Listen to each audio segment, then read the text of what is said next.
En el siglo XIV y XV después de Cristo, en cuanto al mundo occidental, tenemos el humanismo después de lo que se llama escolasticismo medieval. De un tiempo lo que llaman la oscura, la era oscura, ¿verdad? Medievales. Y luego sale este humanismo, una nueva perspectiva sobre la condición humana, en la cual se abraza una idea en la cual el hombre no es tan malo. Y eso lo metieron en la teología, especialmente por un sacerdote católico que se llama Desiderio Erasmo, y luego él y un monje alemán empiezan a debatir, pero con la pluma, y ese monje alemán se llama Martín Lutero, y Martín Lutero responde a su humanismo en su teología con un libro que se llama La esclavitud de la voluntad, que no, en la perspectiva, la condición humana no es tan buena, no hay nada en nosotros digno de salvación, solamente lo que está en Cristo. No puedo hacer yo el 60% y luego Cristo el 40%, solamente es por Cristo, porque la voluntad es esclavizada al pecado, dice la palabra de Dios. Ese es el punto de eso. Pero este humanismo entra en el pensamiento occidental. Cuando escucho la palabra occidental, no creen que estoy hablando de Durango. El occidental es el mundo que no es oriental o Medio Oriente. Occidental es de Europa para acá. Latinoamérica no estaba en el mundo occidental en el pensamiento hasta los últimos 30, 40 años. Ahora sí somos parte del mundo occidental en cuanto a pensamiento, corrientes de pensamientos.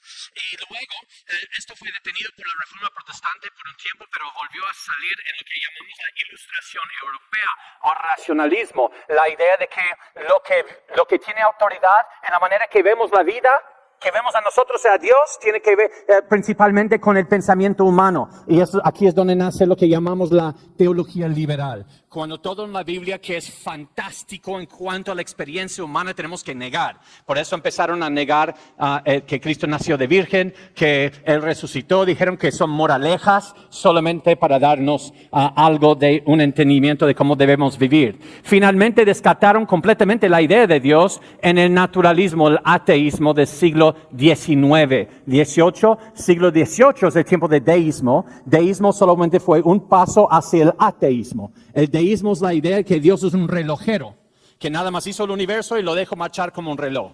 Y los puritanos en Inglaterra son los que combatían, escribían en contra de ellos. Y eso solamente fue un paso hacia el ateísmo. El ateísmo es el siglo XIX, que ya no hay Dios, no necesitamos a Dios. Si Él solamente es la moraleja de la historia, si Él es el devocional al fin de nuestra reunión, si es solamente el crucifijo para buena suerte, finalmente se va a levantar una generación y decir, no necesito esa superstición, y optó el mundo occidental por el ateísmo. Y si Dios no creó, si no hay Dios, entonces la palabra de Dios es escrito por seres humanos. Todo el conocimiento humano viene a través de experiencias empíricas, tus 5 sentidos. La base de conocimiento humano se basa en lo que, ¿quién se acuerda aquí? No son tan viejillos así ustedes jóvenes. ¿Quién se acuerda cuáles son los 5 sentidos? Yo sé, la mujer tiene un sexto, no, hablamos de los 5 sentidos. ¿Cuáles son? ¿Quién me los puede decir rápido?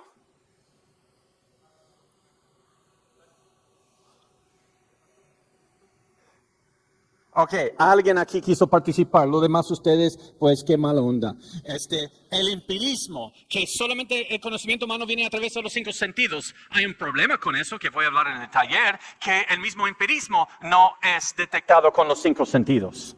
Las leyes de la física, las leyes de la lógica, un pensamiento, las matemáticas, todos trascienden el mundo material. Pero por eso el empirismo cayó en Europa, cayó en los Estados Unidos, pero ahora es famoso en el TEC de Monterrey, porque yo ya he expuesto allí y entré en debate fuerte. Pero y en Latinoamérica ahora el empirismo es la moda en las universidades y ya cayó en los Estados Unidos y en Europa. Por eso ahora ellos son místicos, nueva era, espirituales allá. Y aquí más en las universidades son empiristas. Y luego, si eso es verdad, tú y yo somos, lo que es un ser humano, es el desecho de un universo aleatorio. No eres creado, no hay intención en la vida. Por eso nació el nihilismo y el determinismo. Nihilismo, la idea de que no existe propósito y significado. Solamente tú y yo somos desechos, accidentales. Y el determinismo es, tú no tomas tus decisiones en la vida, sino tú eres programado por tu ADN. Ahora luego llegó Sigmund Freud y él dice, no, también el entorno tiene que ver. Entonces tú eres la interacción entre el entorno y tu ADN. Tú eres un robot, títere. Nada más así, eso es el determinismo. Y luego finalmente, entonces, ¿cómo vamos a vivir la vida? Y nació el existencialismo en el siglo XX, Jean-Paul Sartre en Francia. Ahora no tienen que recordar todo eso, solo estoy poniendo los cimientos para entender qué pasó aquí. ¿Ok? Después de la Revolución Francesa empieza este pensamiento existencial en el cual pues somos animales evolucionando, no hay propósito y significado, así que no hubo un diseño, no hubo un huerto, así que no hubo ¿qué dijo el pastor Luis? Génesis 3, si no hubo un diseño, si no hubo una intención, si no hubo un mandato de Dios, entonces nunca hubo una caída. Entonces no estamos viendo de dónde hemos caído. Nosotros estamos caídos desde microbios y tenemos que realizarnos y hacer nuestras propias definiciones de qué es un ser humano. Estamos evolucionando hacia algo. No caímos de nada, sino estamos avanzando hacia algo. Y a cada persona le toca buscar su propio propósito, identidad y inventarse a sí mismo. Si no entienden eso, no van a entender lo que van a escuchar el resto del tiempo, al menos ese punto. Porque de ahí viene el feminismo. ¿Ok? El feminismo es la idea de que por el patriarcado cavernícola bruto de antes, eso es parte de nuestros procesos evolutivos. Pero ahora hemos llegado al punto donde no tengo que cargar con un tronco en mi hombro y hacer y la mujer en la cueva para sobrevivir. Ya tenemos la vida tecnológica, somos postindustrial, ya no necesitamos brutos. Entonces, para sobrevivir, y ya se establecieron, evolucionaron sociedades. No están violando a las mujeres por todos lados. Así que no tengo que proteger, como en mi manera bruta, a la mujer en la cueva de seres simiescos evolucionados. Imagínate, ese es todo el pensamiento que no creen en Dios. Entonces, ahora, el siguiente paso en la evolución societaria es que ahora la mujer debe realizarse a sí misma y romperse de esta invención que se llama familia, que la está dejando atrás. Esas son las ideas del feminismo. Y luego, si cada quien va a inventar su propio propósito, entonces todo es relativo. Ok, relativismo. Y allí nos encontramos hoy. Así que aquí estamos ya en el siglo XXI, después de esto. Y ese es el mundo occidental, en el cual ustedes nacieron. Sus abuelos no nacieron en ese mundo. La ilustración europea llegó a Latinoamérica en el lapso de vida de tus padres y abuelos. Llegó a Europa hace 500, 600 años. También la reforma protestante llegó en el tiempo de tus abuelos. Así que estamos viendo la ilustración europea y la reforma protestante en el mismo tiempo. Por eso estamos viendo un choque tremendo. Pues en el mismo tiempo que está pasando esto, la iglesia estaba siendo afectada. Catherine Bliss en los Estados Unidos, en su libro El servicio y el estatus de la mujer en las iglesias, escribió en 1952, realizó una encuesta para el Concilio Mundial de Iglesias, un grupo muy liberal, llamada The Service and Status of Women in the Church. Ya les dije que es en español. Y se dio cuenta de la falta de liderazgo de mujeres con respecto a la predicación, enseñanza y el evangelismo en la iglesia. En los resultados de la encuesta, ella pide una reevaluación en particular sobre la ordenación de mujeres al pastorado. Y ella dice, debemos empezar a preguntarnos seriamente cuál es la voluntad de Dios en cuanto a la diversidad de dones de hombres y mujeres, en cuanto al espíritu con el que deben servir juntos a su Señor en común. Entonces, están estas cosas pasando, entramos en existencialismo, pero no en los Estados Unidos, está solamente en Francia en este momento.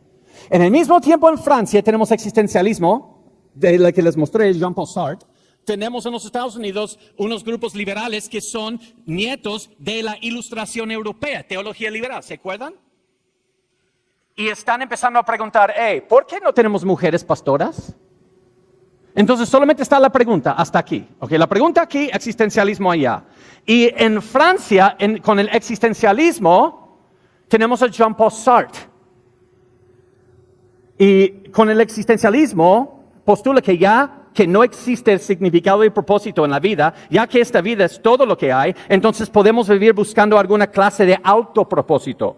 El existencialismo es la creencia filosófica de que cada uno es responsable de crear propósito o significado en nuestras propias vidas. Nuestro propósito y significado individual no es dado por dioses, gobiernos, maestros u autoridades, u otras autoridades. Es el existencialismo. Y Jean-Paul Sartre, cuando él estaba estudiando en una universidad en Francia, que había descartado a Dios por completo ese país, él está estudiando con Simone de Beauvoir. Y esta mujer saca el segundo lugar a nivel en exámenes bajo él. Y llegan juntos a ser profesores. Y ella aprende mucho de su existencialismo y de hecho son amantes y ella es bisexual. Y entre los dos empiezan pedofilia con estudiantes allí menores de edad. De hecho, ella peleó hasta el final de su vida en Francia para que ellos legalizaran el poder tener relaciones con jóvenes de 12 años, no importa la edad que tengas tú. Y es existencialista, no hay Dios, ¿por qué decir que está mal? Y en su libro, El credo enojado, Herbert Purdy dice, Simone Beauvoir, más conocida... Simone Lucien Nestin Marie Bertrand de Beauvoir, más conocida como Simone de Beauvoir, fue una de las principales integrantes de los beatniks franceses. Beatniks es un grupo de rebeldes como hippies en los Estados Unidos en 1960. Y una pedófila bisexual simpatizante con los nazis, cuyo amante Jean-Paul Sartre fue el principal articulador del existencialismo. Cualquier lugar donde tú vas a leer sobre el feminismo, vas a ver su nombre. Aquí en el TEC de Monterrey, en otras universidades vas a ver pura escritura de ella, se llama El segundo sexo, lo que escribió. Ella postula que ninguna mujer nace sino se hace. Todos nacemos bisexuales y luego la sociedad te impuso que eres mujer, que debes ser heterosexual. La familia tradicional o bíblica es una construcción de cavernícolas para controlar y oprimir a la mujer. Y la sociedad debe criar a los niños para salvarlos del pensamiento del patriarcado. Ahora, ella no usó la palabra patriarcado, eso viene después de dos palabras griegas. Pero ella explica eso a grandes rasgos y luego alguien acuña el término después. Que en otras palabras, una sociedad como una tribu debe criar a niños, no papá y mamá. Pero ella escribía desde una postura existencialista. En los Estados Unidos no eran liberales cristianos todavía, así que no leen mucho de ella. Hasta que Gertrude Henselman en los Estados Unidos empieza a leer de sus obras y traducirlo al cristianizado Estados Unidos. Y si Dios existe, no te creas, pero Dios es otra cosa de lo que tú crees. Y Gertrude Heiselman escribe, ahora se está dando cuenta cada vez más entre quienes hablan como cristianos de que el antiguo papel de la mujer en la religión y en la iglesia ya no es adecuado.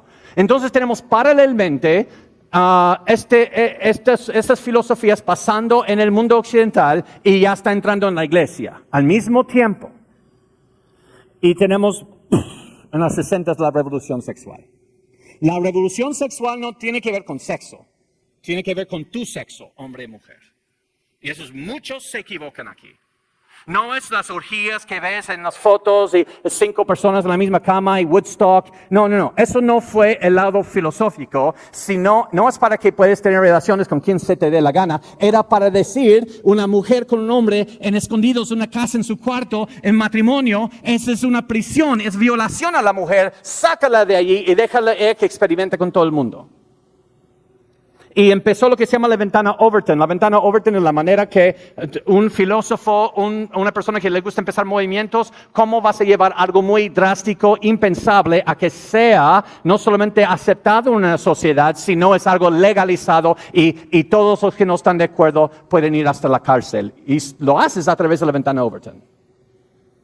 Hoy están empezando ya en algunos de nuestros países debatiendo abiertamente para pedofilia. Hace 30 años casi te ponen en la cárcel por solo mencionar eso. Y han pasado desde los 1960 a pasarlo hasta aquí, a un nivel político. Ahora voy a hablar más acerca de esto en el taller Una respuesta bíblica al feminismo, pero tenemos que ahora hablar de derrumbando la teología feminista.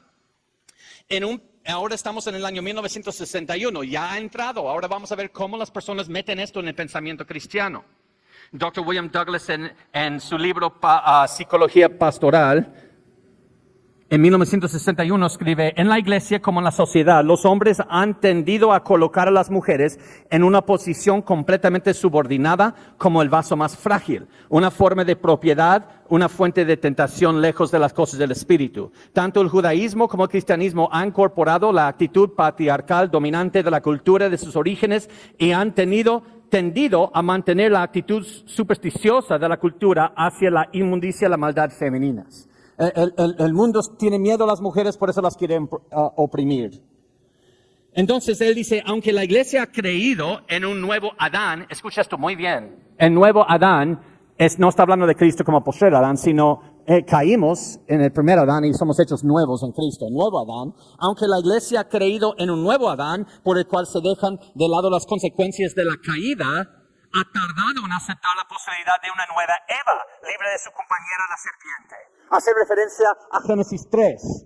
Y dice, ahora hablamos que el hombre es una nueva criatura en Cristo, pero aún queremos que la mujer sufra las consecuencias de la caída, por eso no le queremos dejar predicar ese pastor. No voy a responder eso ahora, voy a responder luego. Entonces, él ofrece dos opciones para la iglesia. La primera opción de arreglar este problema es la siguiente. La iglesia debe volver a sacerdocio de todo creyente. Ya no hay clero, ya no hay laico. Disolver la base de distinción entre laicos y clero, abrir el ministerio a todos, tantos hombres como mujeres, que todos prediquen. Y no hay pastores o no hay sacerdotes en la iglesia católica, sino solamente a él que se le dé la gana, hombre y mujer, en el momento que predique, tenemos que destruir la idea de pastores. Esa es su primera opción. O dice, la segunda opción es que la iglesia puede mantener su estructura actual de pastores, diáconos, simplemente abrir oportunidades para la ordenación a las mujeres, que las mujeres sean ordenadas pastoras, y optó por esta idea. ¿Sabes por qué? No vas a poder destruir toda la estructura de la iglesia a nivel mundial. Eso es muy difícil. Así que se quede con su estructura actual, pero que admiten ahora mujeres en el pastorado. Y ¡pum! Explotó. Salieron en libros, salieron en concilios, salieron en revistas, todas esas ideas corriendo paralelo a la revolución sexual en la iglesia. Y en 1962 fueron escritas esas ideas en estas revistas. 1964 en el Concilio Mundial de Iglesias, 1967 en el Journal of Ecumenical Studies. Estamos viendo una explosión de gente escribiendo y demandando la mujer que sea pastora. Okay. La única manera de no ser no ser machistas. Ahora, Mary Cassian es profesora actual en el seminario Southern en los Estados Unidos. Y ella escribe el libro El Mystique Feminista, pero la tacha dice El Error Feminista. Y ella correctamente dice, desafortunadamente las feministas cristianas comenzaron a buscar la inclusión de mujeres en las jerarquías de liderazgo sin un análisis claro de si las jerarquías mismas estaban estructuradas y funcionaban de acuerdo con el patrón bíblico o no. Nadie estaba debatiendo si eso va de acuerdo con la Biblia. Solo decían que es hora de dejar esas maneras de pensar. Simplemente juzgaron que la iglesia era sexista, implementaron un curso de acción en respuesta, sin ver si eso es bíblico o no. Las feministas cristianas, junto con sus contrapartes seculares, comenzaron a exigir igualdad de derechos. Decidieron buscar la androginia en la iglesia, buscando la ordenación de mujeres y la eliminación de los roles estructurados en el matrimonio. No solamente fue para tener pastoras. El llamado fue también de derrumbar la estructura de la familia. ¿No están viendo esto entre el feminismo, destruir la familia, y en la iglesia pasando paralelo al mismo tiempo? Pues, ¿cuáles son los argumentos que usaron las feministas cristianas? Investigaron la historia de la iglesia por comentarios y opiniones sexistas de figuras como Clemente de Alejandría, Orígenes, Ambrosio, San Bonaventura, San Belarmino, Agustín de Hipona, Tomás de Aquino, San Crisóstomo, incluso Martín Lutero. En vez de ir a la Biblia para sostener sus argumentos, empezaron a buscar en los archivos de la historia de la iglesia, buscando cualquier comentario que parece sexista. ¿Por qué van a hacer eso? Porque su argumento va a ser, ¿ya ves? El patriarcado está aquí. No es por Cristo, Es por estos sexistas en la historia de la iglesia que hemos sido influidos. Pero ¿por qué no van a la Biblia? Incluso agregaron que algunos de estas figuras en la historia de la iglesia habían sido influenciados por el sexismo de los filósofos griegos. Están diciendo, mira el argumento cómo se postula aquí. Hubo unos filósofos griegos sexistas. Ellos influyeron, Aristóteles y Platón fueron influencias en Agustín de Hipona y Tomás de Aquino. Entonces, ellos con su sexismo griego influyeron a teólogos en la iglesia y así se metió el sexismo en la iglesia, no es por la Biblia. Eso es su argumento, a menos están siguiendo ese argumento, ¿verdad? No solo buscaban luego ordenar pastoras y sacerdotisas, buscaban deshacer el orden en roles en la familia. Dijeron, tenemos que tener pastoras y sacerdotisas, tistas o sacerdotas, y también hay que deshacer el orden de la familia. No hay sumisión, el papá no es cabeza, etc. La mujer fue hecha de la carne de Adán y por ende es igual a él. Noten que no estoy respondiendo nada de esto. Esto lo voy a dar al final. Los teólogos solían interpretar las escrituras a la luz de su día. En otras palabras, las personas hoy que no permiten una pastora es porque viven en un tiempo del patriarcado actual y su cultura está afectando la manera que interpretan las escrituras. Eso es lo que están diciendo. Ya que la tendencia actual no permitía a la mujer en el pastorado, los hombres interpretaban la Biblia con eso en mente, pero Gálatas 3:28 nos enseña que ya en Cristo no hay distinción entre hombre y mujer. Por eso las distinciones que vemos en la Biblia son parte de la caída y luego ya en Cristo no hay hombre y mujer. Mira lo que dice Gálatas 3:28. Ya no hay judío ni griego, ya no hay esclavo ni libre, no hay varón ni mujer, porque todos vosotros sois uno en Cristo Jesús. Así que el no tener una pastora, el tener aún un liderazgo del varón en la familia es simplemente los vestigiales del patriarcado. Por lo que parece tienen un buen argumento. Aunque lo voy a derrumbar completamente en el momento. Así que prepárense. Pues, dicen que a la luz de Gálatas 3:28 cualquier diferencia entre hombres y mujeres trataba con la caída. Pero soy una nueva criatura en Cristo. Porque todavía tengo que ser sujeto, si soy mujer, sujeta. Si eso fue el resultado de la caída, pero ya estamos en Cristo, ya no hay hombre y mujer. Pero ya que somos nuevas criaturas en Cristo, estas diferencias se desvanecen, por ende, tanto en la casa como en la iglesia, no debe haber distinción en roles entre hombres y mujeres, pero no terminó allí, y no va a terminar ahí, porque eso no es suficiente. Valerie Sabin Goldstein tomó esas ideas y los llevó al siguiente paso. Si es cierto que nuestra sociedad está pasando de una orientación masculina a una femenina, entonces la teología debería reconsiderar su estimación de la condición humana y redefinir sus categorías de pecado y redención. Porque una sociedad femenina tendrá sus propias potencialidades especiales para el bien y el mal, para las cuales una teología basada únicamente en la experiencia masculina bien puede ser irrelevante. ¿Qué está diciendo? Necesitamos una teología para mujeres separado de los hombres. ¿Qué? Hace falta una nueva teología. ¿Y cómo haces eso? Con una nueva hermenéutica. ¿Qué es hermenéutica? ¿Por qué nos avientas tantas palabrotas? Ya me está dando hambre.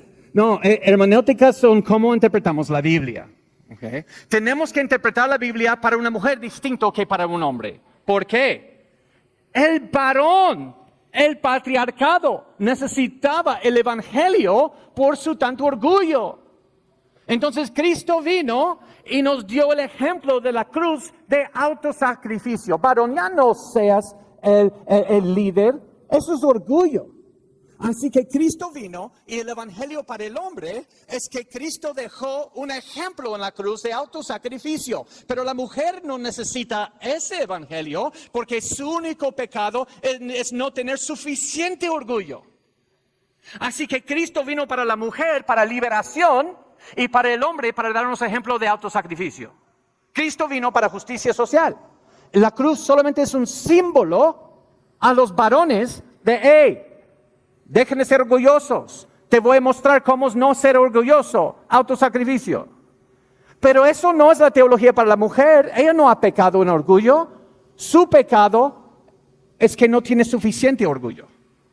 Entonces tenemos que hablar del evangelio. Ese es el evangelio para mujeres. Mujeres, has pecado porque has sido pasiva. Así que el evangelio es esto. Levanta el brazo, deja de rasurar aquí y di, sí se puede. Eso es el evangelio para mujeres. El evangelio para hombres es, wow, Cristo sacrificó a sí mismo, debo pensar en mi orgullo. Son dos evangelios, dependiendo si eres hombre o mujer. ¿Están entendiendo lo que está pasando aquí? Tenemos un nuevo evangelio ya más relevante para nuestros problemas del siglo XXI. Ella dijo, mi propósito es despertar a los teólogos al hecho de que la situación de la mujer, por muy similar que pueda parecer en la superficie de nuestro mundo contemporáneo en la situación del hombre, y por mucho que pueda repercutir en la vida de los hombres individuales, es en el fondo muy diferente. Que el dilema específicamente femenino es, de hecho, precisamente lo opuesto masculino. El hombre ha pecado con orgullo, la mujer ha pecado en no tener suficiente orgullo. Así que el evangelio es, levántate mujer y pelea, y el hombre es, mira ese ejemplo de pobre Cristo en la cruz. Ya no debes de ser líder. Ella postulaba que las feministas cristianas postulaban que el pastorado trata con un mayor prestigio y por ende negarlo a la mujer es opresivo. Sin embargo, Goldstein postulaba una teología completamente distinta entre el hombre y la mujer. Se había abierto la puerta para un caos que se llevará a cabo en la iglesia en nuestros días, y el caos llegó a través de una mujer que se llama Mary Daly, que apenas falleció en 2010. Mary Daly escribe un libro que se llama La Iglesia, el Segundo Sexo. Era una profesora de Boston College, que es una universidad administrada por jesuitas católicos. Y ella escribió La Iglesia, el Segundo Sexo. ¿No escucharon al principio de Simone de Beauvoir, que escribió El Segundo Sexo? Entonces lo que ella hace, voy a escribir igual que Beauvoir, pero va a tratar con la iglesia el segundo sexo. Va a tomar las ideas de esta pedófila y los va a llevar a la iglesia. Y ella, en ese libro, ella fue con su contrato, ya que oponía a la Iglesia Católica Romana, y es una universidad católica, no le extendieron su contrato como profesora, obviamente. Pero los estudiantes y los medios llegaron a decir, ¿por qué la están discriminando? ¿Por qué? ¿Por qué? ¿Por qué? Y le dieron no solamente otro contrato, le titularon. Eso quiere decir que ya no le pueden quitar su trabajo.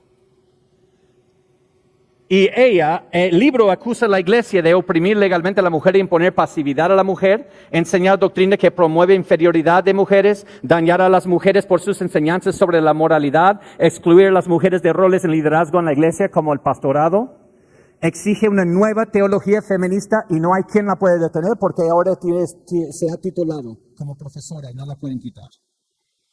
Dice que las religiones paganas veneraban a las diosas y madres diosas, por ende los cristianos, de acuerdo con Beauvoir también, ellos se volvieron más sexistas porque decían, mira, todos los grupos paganos adoran a la madre diosa o las diosas Diana, así que tenemos que nosotros en la iglesia bajar a la mujer porque la adoran, que habían enseñado a la mujer que tomara un rol pasivo como María, la mamá de Jesús, una esposa pasiva y sometida por la maternidad. La iglesia usó a María para someter a la mujer. Y dice, por primera vez, hablando del nacimiento de Cristo, por primera vez en la historia de la humanidad, la madre se arrodilla ante su hijo. Ella acepta libremente su inferioridad. Esta es la suprema victoria masculina, consumada en el culto a la Virgen. Es la rehabilitación de la mujer mediante la realización de su derrota. Ella dice, la Virgen y Jesús, fue exaltada la Virgen para mostrar a una mujer postrada ante su hijo. Y así entró el patriarcado en la iglesia. Ahora, esto históricamente es totalmente erróneo, pero ¿cuántos de este siglo leen la historia? Muy pocos. Así que yo puedo inventar lo que se me dé la gana y me lo van a creer. Daly postuló, al igual que Beauvoir, que la iglesia oprimía a la mujer con fin de perpetuar la familia y mantener intacto el patriarcado. El tener hijos es la manera en que el patriarcado sigue. Deja de darles hijos. Tener hijos es pecado. Y dices, entonces, ¿cómo vamos a seguir como seres humanos? Ahorita vamos a ver lo que postulaban. Que toda forma de heterosexualismo es violación. No importa si están casados, la mujer quiere, no importa, es violar. Para propagar la raza humana debemos usar probetas, los tubos, donde tú pones el espermatozoide y el óvulo y que lo crecemos en unas cunitas o en el hospital. Ya no, una mujer debe llevar un bebé. Y es por eso que la iglesia estaba en oposición al aborto y el uso de anticonceptivos. La iglesia opone el aborto porque la iglesia quiere que el patriarcado no pierda su poder. Noten que no están mencionando la Biblia aquí y Génesis, como acaban de escuchar en la prédica.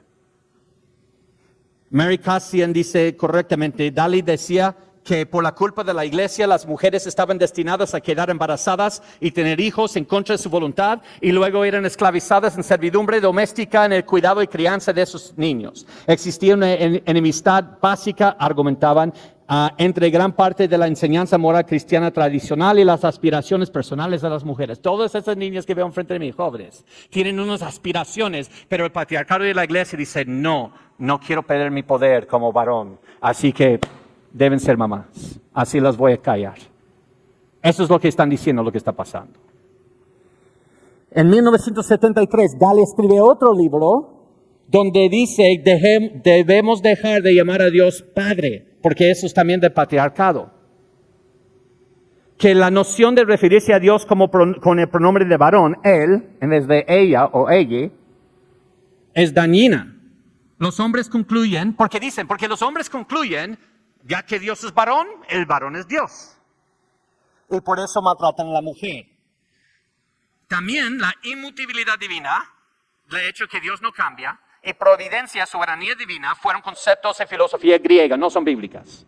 Dios sí cambia, no es todopoderoso, y rechazó también los atributos de omnipotencia, que Dios es todopoderoso, porque significa que Dios habría querido o al menos permitido la existencia de condiciones opresivas. Tenemos un Dios que ni siquiera es soberano. Porque si Él es soberano, parte de su plan fue esta opresión del patriarcado. Así que Dios perdió control de su creación, no suficiente fuerte. Quiero que vean algo. La iglesia evangélica conservadora está de coqueta ahora con estas cosas. ¿Somos conservadores, pero pastora? Pues ¿por qué no? Porque esa es una nueva teología total que es antibíblica. Les voy a mostrar por qué. Y no existen pastoras. No existen. Yo me puedo poner el nombre alienígena, pero no quiere decir que existen alienígenas, solo puse el nombre. Pero les voy a mostrar el por qué. Y eso no es para oprimir a la mujer, es para exaltar a la mujer. Porque esa idea es que tú como mujer, tú no vales la pena en esta vida, al menos que tú tienes el mismo rol que un hombre. Es decir, que la feminidad es una basura. Por eso tienes que imitar a un varón para que tú valgas algo. Yo digo, no, el rol de la mujer es el más alto que existe en planeta Tierra. Si Dios es soberano, la iglesia no tendrá por qué enfocarse en justicia social. Eso fue un argumento de ella. Por ende, las escrituras no fueron dadas por todo momento en todo tiempo, sino para su audiencia original. Y los escritores humanos de las escrituras fueron hombres y tenían prejuicios, porque eran parte del patriarcado. Así que no tienes que creer todo lo que dice la Biblia. Tienes que limpiar la Biblia de lo que no te gusta. Ella dijo, los autores tanto del Antiguo como el Nuevo Testamento fueron hombres de su tiempo. Sería ingenuo pensar que estaban libres de los prejuicios de su época. Sería un proceso muy dudoso construir una idea de la naturaleza femenina o del plan de Dios para las mujeres a partir de los textos bíblicos. Hablando como creyente. Ella mencionó la necesidad de avanzar la doctrina en específico, eclesiología, cristología, soteriología. Eclesiología es la doctrina de la iglesia.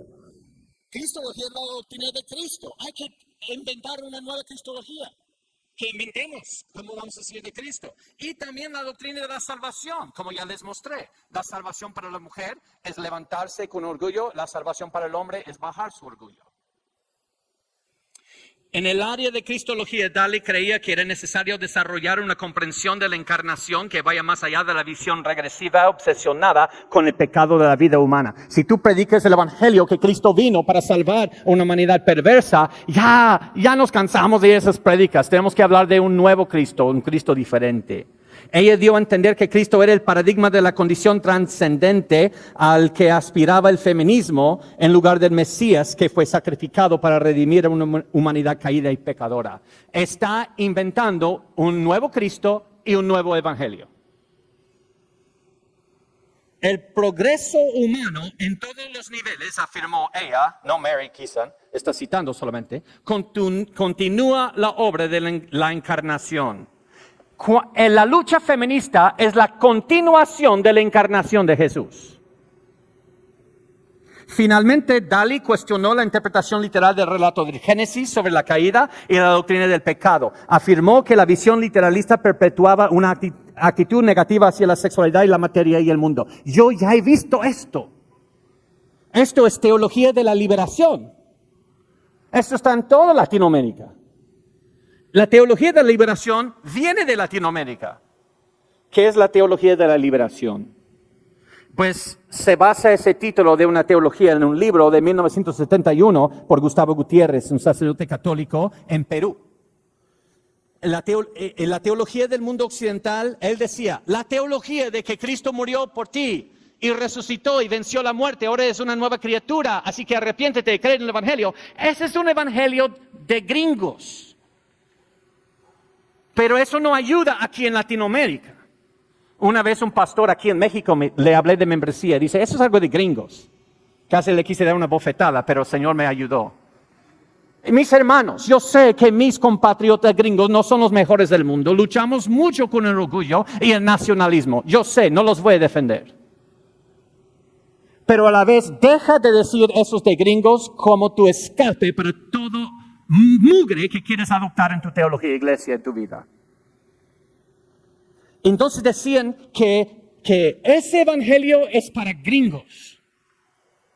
Pero para Latinoamérica no funciona, es irrelevante. Y él ofreció una esperanza escatológica hacia del futuro, a lo que viene de libertad de la realidad sociopolítica, no de tus pecados. El evangelio del latino es el libertado de la opresión sociopolítica. La libertad para el gringo es el libertado de su pecado. Están viendo que es un totalmente otro evangelio aquí. Y eso es la teología de la liberación. Y yo vi eso, estuve en un debate en la Universidad Nacional de Colombia, justo antes de la pandemia. Y en esta universidad yo fui con dos de sus profesores que estudiaron en UCLA, pero no la UCLA esta, sino en los Estados Unidos, UCLA. Y ellos eran biólogos y genetistas. Y el pastorcito, ¿no? Pues me van a comer vivo. Entonces llevé a un amigo mío, Nathaniel Jensen, que es genetista de Harvard.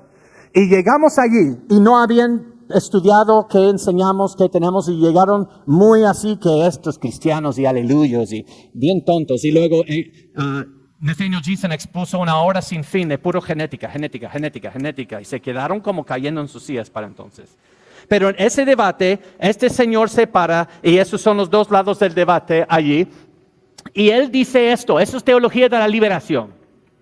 Dado que tantos han usado la Biblia para promover el racismo y la esclavitud, ahora debemos evolucionar a la teología de la teología tradicional. ¿No ven lo mismo con la teología feminista? A una teología más naturalista. La teología de hoy proviene de la tierra misma y no de un libro antiguo. En el cual dicen, el evangelio no es para tratar con tu pecado, porque naturalmente somos buenos. ¿No les acabo de hablar de eso? Ese es el humanismo. Y que solo falta la igualdad. Necesitamos un evangelio para nivelar las cosas en esta vida. Y luego ven a Cristo a través de lentes del relativismo, existencialismo, y dicen, necesitamos un marxismo cultural para nivelar la cosa en el mundo. Esa es nuestra esperanza. Y Cristo vino para eso. Y él terminó el debate diciendo, mi profesor sacerdote jesuita me dijo algo que nunca olvidaré.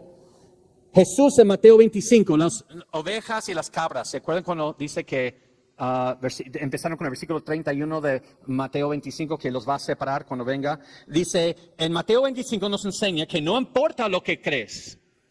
Lo que importa es cómo tratas a los desafortunados, Es una nueva teología. Y luego en el mundo dice, mira, ¿cómo vamos a traer justicia social o nivelar todas las cosas a un nivel humanista? Porque luego estos musulmanes pelearon con estos y luego vuelven y ellos pelean con estos y esto pasa. Y luego en China ellos pelearon con los japoneses vuelven y matan a chinos. Y luego aquí en África llevaron esclavos a los Estados Unidos. ¿Y cómo vamos a tener justicia social? Y luego llevaron a Latinoamérica, la mezcla. Recuerdo cuando AMLO dijo, quiero que el presidente de España pida perdón a México. Digo, no, AMLO, tú eres hijo de los españoles. Y el que está allá se quedó en su lugar, sus padres. Tú debes pedir perdón a los mexicanos. Pero el problema aquí es que todos ustedes son mezcla de españoles y los que estaban aquí. Entonces, vayan y pídense perdón a sí mismo. Perdón por haber llegado y maltratado a la gente nativa. No te perdono, sí te perdono, no te perdono. Pero los españoles no les piden que les pidan perdón. Ellos son hijos de los que se quedaron allá. Si alguien hay que dar retribución, son ustedes mismos. Porque son mezcla de hijos de los nativos con los españoles. Ustedes son los culpables, no ellos.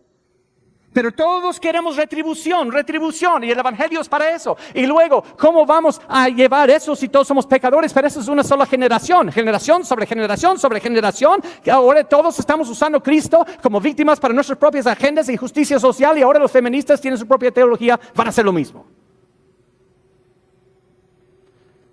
Entonces vamos a responder, y para eso no quito a la mujer, sino digo, deja de separar en enemistad el hombre y la mujer. No somos enemigos. Hermana, no es mi enemiga. No soy tu enemigo. Somos hechos a la imagen de Dios. Primero tenemos que ver rápidamente una teología del hombre y la feminidad bíblica. Ya escucharon eso en la primera charla, así que solamente les voy a recordar. Génesis 1 dice que Dios creó a Adán, en hebreo es Adam, a su imagen. Hombre, varón y hembra, hombre y mujer. Okay, esa palabra Adam tiene 3 significados. El nombre del primer hombre, o solamente hombre, o humanidad. Y los 3 significados están en una sola palabra aquí. Dios creó el primer hombre, cuyo nombre es Adán, y en Adán estaba toda la raza humana.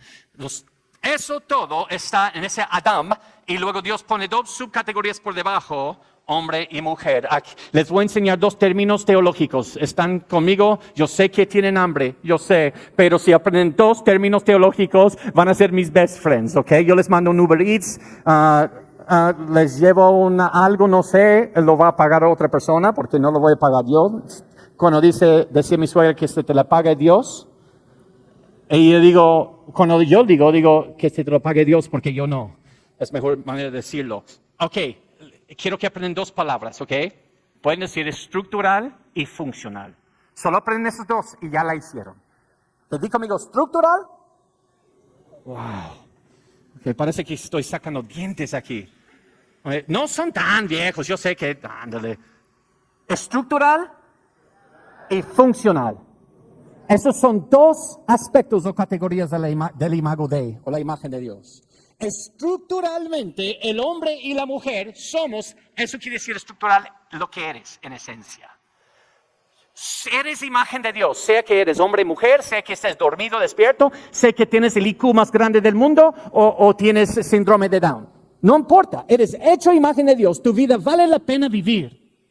Tu valor es intrínseco, es inherente, porque tú eres imagen de Dios. Ahora piensa en eso cuando hablan del aborto de niños de síndrome de Down. Ellos son imagen de Dios. Estás hablando de imagen de Dios. Okay. Pero hay otro aspecto, es que funcional. No solamente eres imagen de Dios, tú reflejas a Dios en lo que haces. Y en el aspecto funcional, el hombre y la mujer no es igual. Pero uno no está encima del otro. Es horizontalmente distinto en orden, no verticalmente en elitismo.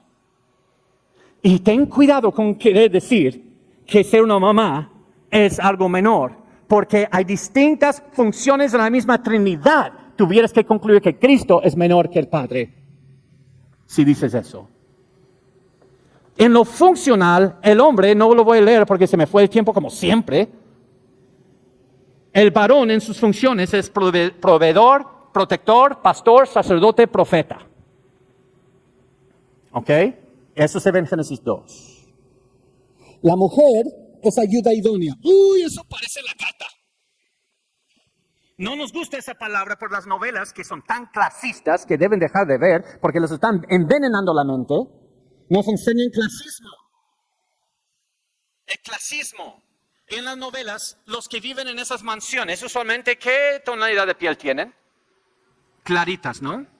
Y luego tienen, ¡uy, señor! Y van allí, y ahora, ¿qué tonalidad tiene ella? ¿No están creyendo que es racista y clasista lo que están enseñando? Que todos debemos aspirar a ser, ¿qué? Güeritos en mansiones. Mira, yo soy güerito, güerote, yo no vivo en una mansión. Muchos de ustedes viven en una casona mucho más bonita que la mía. Pero ese es el clasismo de sus fantasías, no más. Pero entonces la palabra ayuda es para la que viene allí. No, ayuda, esa palabra se usa 21 veces en el Antiguo Testamento, usado mayormente para describir a Dios. Cuando dices Dios es mi ayuda, ¿tú crees que eso le hace el gata a Dios? ¿Dios es visto como algo menos cuando nos ayuda? ¿O eso lo exalta más? Idónea quiere decir opuesta. Es una ayuda a los roles del hombre, pero no es igual al hombre en sus funciones, sino complementa al hombre, es opuesta. No en contra como pleito, sino opuesta como complementaria. Entonces, ella tiene una feminidad, él tiene una masculinidad, y cuando unes estos dos, se hacen una sola carne en un pacto matrimonial. Entonces, ¿me escuchan hermanas? Hermanas aquí, las tengo envidia. Porque tanto el hombre como la mujer hemos de ayudar en la casa y en la iglesia, ¿verdad? Pero cuando yo ayudo, Dios no es igual de glorificado de cuando tú ayudas. Dios es glorificado más cuando tú ayudas. Yo puedo ayudar 100 horas a la semana y Dios es más glorificado cuando tú sirves una sola hora. Es algo especial que tienes que yo jamás en esta vida ni en la siguiente voy a tener. ¿Quién nutre? ¿Quién nos da provisión? ¿Quién nutre a su creación? Dios. Si un día Dios les permite ser una mamá, van a glorificar y reflejar a Cristo de una manera que yo jamás voy a poder. Aunque parece que estoy haciendo eso es grasa, no es un bebé. Eso es por nutrirme de más. ¿Ustedes entienden? Ve eso algo como especial. Yo nunca voy a tener la dicha en mi vida de reflejar a Dios como ustedes lo pueden hacer. Yo puedo dar mi vida por ayudar a alguien y Dios es más reflejado en ti por solamente mover una silla. Es algo muy especial para la mujer que Dios tiene. Abraza eso, porque muchos envidian eso. Abrázalo. Kevin DeYoung dice, la vocación principal del hombre es nombrar, domar, dividir y gobernar. La vocación primaria de la mujer implica llenar, glorificar, generar, establecer la comunión y producir vida nueva. Ustedes, mujeres, tienen unos aspectos gloriosos que Dios es reflejado en lo que hace. Es que el hombre nos quedamos muy cortos. Tanto la masculinidad como la feminidad bíblica se trata nada menos que la apropiación gozosa de todo lo que Dios quiso que fuéramos en el huerto, divinamente equipados para trabajar y ayudar, para proteger y florecer, para dejar y unirse, para llenar la tierra y someterla. Esto es lo que Dios vio al final del sexto día y he aquí era bueno en gran manera. Abraza tu feminidad, abraza tu masculinidad, porque es como dos engranajes, se oponen en su función.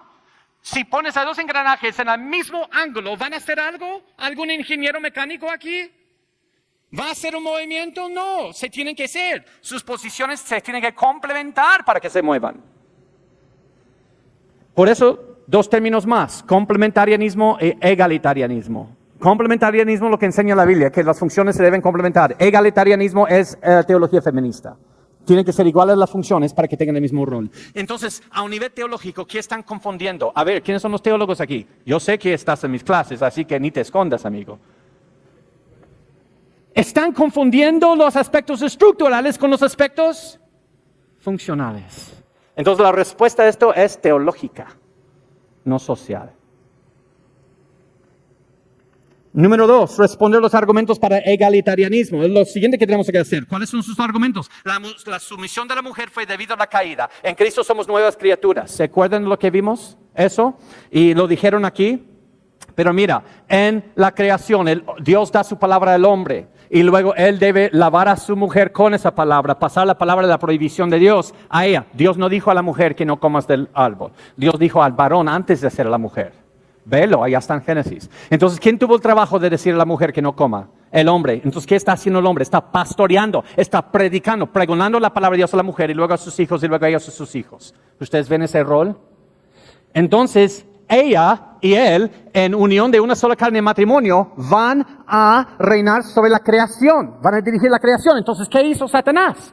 Satanás tomó forma de parte de la creación que ellos como matrimonio deben regir, y él brinca por encima del matrimonio, los roles, va directamente con ella, y luego ella manda al hombre a pecar.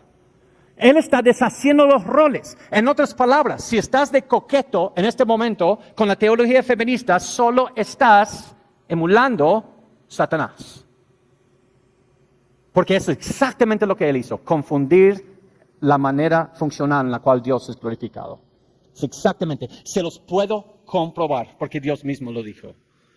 ¿Qué dice Dios al hombre cuando viene? Porque comiste del árbol. No. El comer del árbol no fue el primer pecado. Porque en cuanto que obedeciste a la voz de tu mujer, ella tiene que obedecer la palabra que yo te di, y tú te hiciste cobarde y tú fuiste pastoreado por ella hacia la mentira. Eso fue la primera. Y comiste del árbol que te mandé diciendo no comerás. ¿Ustedes ven? El primer pecado no fue el comer, fue obedecer a ella. Entonces, esto trajo disfunción. Por eso en Génesis 3, Dios dice a la mujer, como escucharon al pastor Luis, tú tenías el rol de someter y seguir en orden, no en elitismo, sino en orden horizontal, pero ahora vas a luchar para tomar el liderazgo de varón, y aunque te di la función de mamá, ahora será a través del dolor. Al hombre te di la de proveer y de liderar, pero ahora tu liderazgo va a luchar con lo que llamamos machismo, dictadura, y también tú tenías la función de proveer, pero ahora será a través del dolor. Con las funciones dañadas, eso lo llevas al matrimonio, y es por eso que tenemos la tasa de matrimonio más del 50% en la misma iglesia.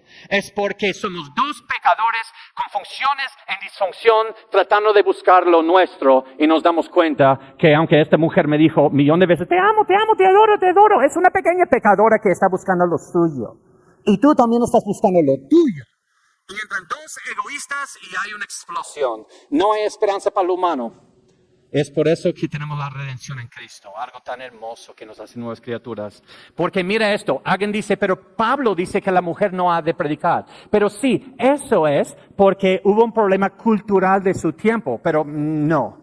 Porque no permito a la mujer enseñar ni ejercer dominio sobre el hombre, sino estar en silencio. ¿Qué está diciendo? Esos son los roles y la dirección de Génesis que deshizo Satanás.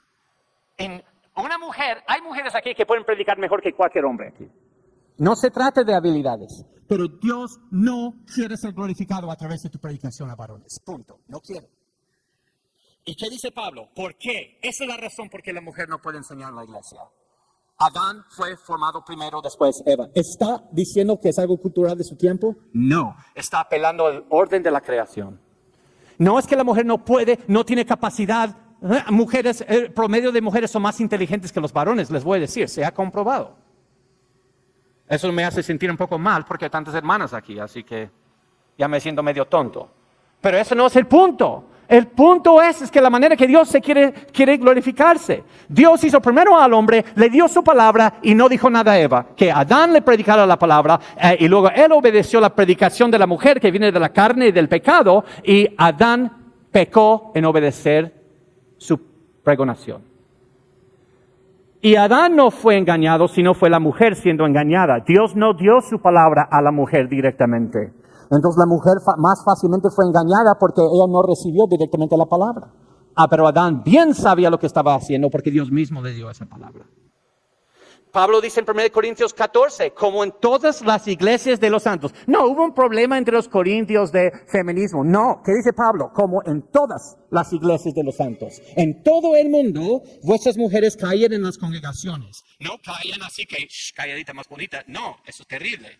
No está diciendo que desde que entras aquí la mujer hace que sales. No puedo entrar. No, relámpago. Está hablando cuando se está exponiendo la palabra, que no interrumpa. En las congregaciones, no en la calle, sino en las congregaciones. Porque no les es permitido hablar, sino que estén sujetas, como también la ley lo dice. Si quieren aprender algo, pregunten en casa a sus maridos, porque es indecoroso que una mujer hable en la congregación. Está hablando que durante la predicación de la palabra. No está hablando desde que entra por la puerta. Y luego dice, ¿acaso ha salido de vosotros la palabra de Dios o solo a vosotros ha llegado? Ustedes no pueden ser arbitrarios a la palabra. Ustedes recibieron la palabra, así que obedecen. Ese es el punto, te guste o no. La mujer fue hecha, ese es otro argumento que tienen. La mujer fue hecha de la carne de Adán, por ende tiene el mismo valor que él. Sí, yo estoy de acuerdo. Pues que yo entiendo la diferencia estructural y funcional. Tener el mismo valor. Mira, mis hermanos. Si yo doy ese argumento al revés, yo debo quedarme embarazado o yo no soy igual de valoroso que una mujer. Ese es el mismo argumento. Yo tengo que producir leche o al menos no soy igual que una mujer en valor. No, estás confundiendo función con estructura. La respuesta es teológica. ¿Se acuerdan lo que vimos? De hecho, Dios mismo actúa de esa manera. Dios Padre no vino a morir por ti. No lo hizo, fue Dios Hijo. Trabajan de manera complementaria en la creación, redención y yo creo en la economía de la Trinidad en toda la eternidad. Gálatas 3:28 indica que no hay hombre ni mujer. ¿Se acuerdan de este versículo? Ahora, ¿qué hago con este versículo entonces? Les quiero decir algo, casi terminamos. Les quiero decir algo que quiero que se acuerden el resto de sus vidas. Cualquier texto sin un contexto es simplemente un pretexto para mala interpretación. Otra vez, cualquier texto sin un contexto es simplemente un pretexto para mala interpretación. Vamos a ver lo que dice el contexto.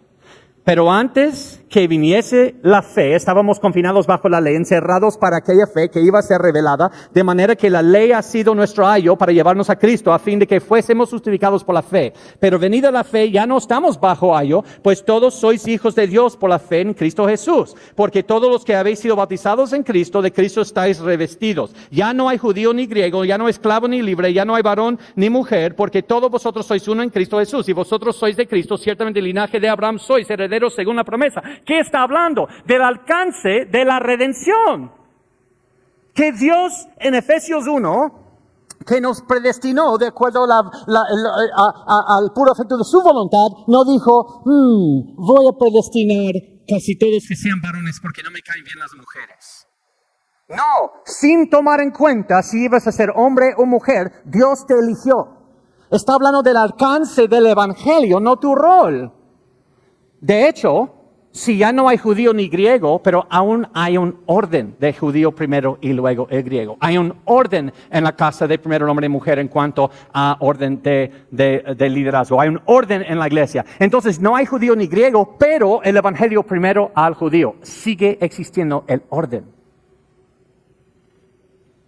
Efesios 5:21 indica que debemos someternos los unos a los otros, no solo la mujer al hombre. ¿Quién ha escuchado ese argumento?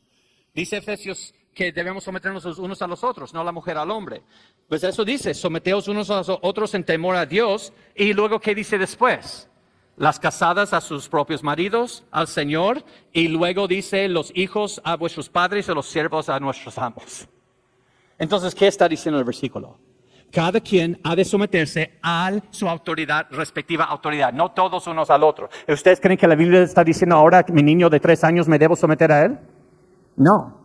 Dice, someteos los unos a los otros. Mujeres a sus esposos, hijos a sus padres, esclavos a sus amos. ¿No están viendo? No está diciendo que todos a todos. El mismo texto te va a salvar de eso. Ahora, tengo mucho más, pero tengo que llegar a la conclusión. Mis hermanas, escúchame muy bien. Les dije, si no lo ven esto en el contexto de toda la conferencia, parece que soy antimujer o algo. Pues, quiero tanto a la mujer que me casé con una. Tenemos 23 años de este año casados. Nos ha dado 6 hijos. 2 son niñas. Mis hermanas, Sara modeló respeto por su esposo. Rahab escondió a los 2 espías. Débora fortaleció la resolución de Barak. Ruth convenció a Boaz para que le permitiera estar bajo su protección. Abigail trató amablemente a David al mismo tiempo que suplicaba perdón por su insensato esposo. Esther arriesgó su vida, intervino para dirigir a su esposo la verdadera amenaza en su reino. Son de mucha influencia, no es calladita más bonita. Mucha influencia es una mujer, pero aún sigue un orden. Porque Dios quiere ser glorificado, porque el mismo Padre, Hijo, Espíritu Santo tienen roles distintos en orden. El Hijo procede del Padre, por eso dice Jesús, el Padre es mayor que todos. Está hablando de sí mismo, es mayor que mí.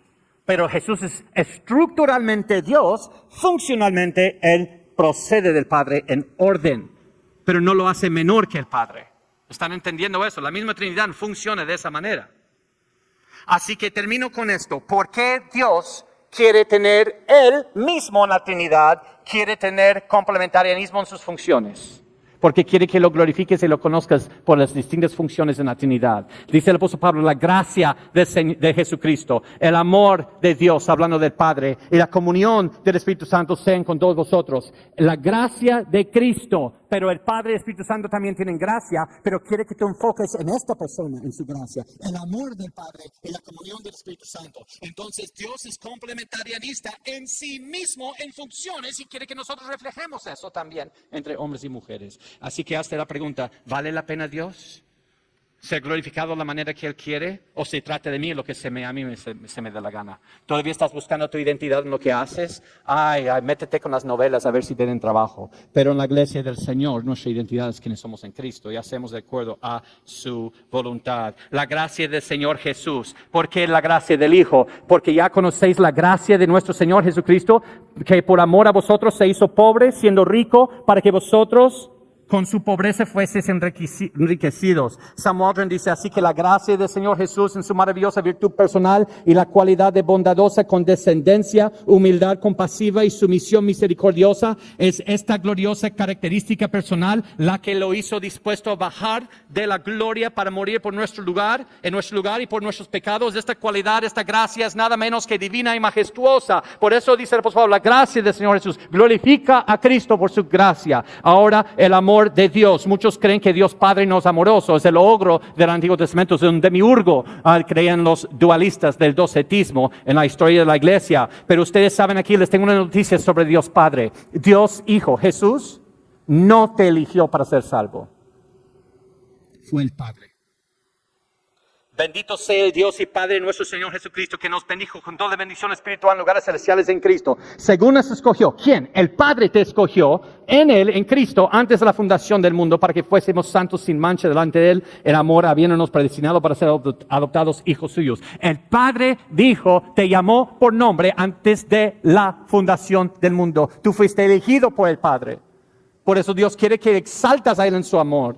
Pablo atribuye la gracia de nuestro Señor Jesús al amor de Dios Padre. Comienza la obra de Cristo, la rastrea hasta la obra de Dios Padre. Aquí aprendemos que es la obra peculiar del Padre en la salvación, planearla y crearla. Es quien nos escoge o elige para que seamos santos. Él es quien en amor nos predestinó a la adopción como hijos. Es del corazón y del amor de Dios Padre que en la última instancia brota la salvación y luego la comunión con el Espíritu Santo, porque la ley del Espíritu de la vida de Cristo Jesús me ha librado de la ley del pecado y de la muerte. Es comunión del Espíritu Santo, habla del Espíritu como el que realmente nos renueva amor en nosotros, nos hace santos, nos da certeza respecto a nuestro bienestar ante Dios. La Biblia lo llama Espíritu de verdad, Espíritu de vida, Espíritu de santidad, Espíritu de sabiduría, Espíritu de adopción. La obra del Espíritu Santo es efectuar la salvación en nosotros de manera subjetiva, interior y personal. Esta es la rica gracia, la obra peculiar del Espíritu Santo en la salvación. Pablo describe algo como la comunión del Espíritu Santo. Pablo desea para los creyentes de Corinto la presencia creciente del Espíritu Santo en estas obras especiales suyas, quiere que tengamos presente con nosotros el Espíritu como aplicador de la salvación. Así que la gracia, mis hermanos, del Señor Jesucristo, el amor de Dios Padre, la comunión del Espíritu Santo sean con vosotros también. Dios Hijo muestra su gracia, quiere ser glorificado por su gracia en función. Dios Padre por su amor, Dios Espíritu Santo por su comunión. Así que, mi hermana, puedes también decir que Dios quiere ser glorificado y exaltado a través de funciones que solamente tú puedes dar a veces. Varón, ¿no quieres que Dios sea glorificado a través de funciones que solo tú puedes dar, como el pastorado, como tú, como mamá, como ayuda idónea, como quien nutre? Si la misma Trinidad lo puede hacer sin perder su significado, su valor, también lo puedes tú. Y lo puedes abrazar para la gloria de Dios. Cuando salen de aquí, en el otro edificio hay muchos libros que pueden conseguir sobre estas cosas. Les animo a que los busquen, pero finalmente, mis hermanos, por favor, solo en Cristo puedes glorificar a Dios a través de tu hombría y feminidad, porque has fallado y yo también. Adán falló, obedeció a la voz de su mujer en vez de transmitirle la palabra que lava. Y tú y yo lo hemos hecho también en Adán y en nuestras vidas, pero tú puedes abrazar tu respectiva hombría y feminidad para la gloria de Dios solamente a través de la redención.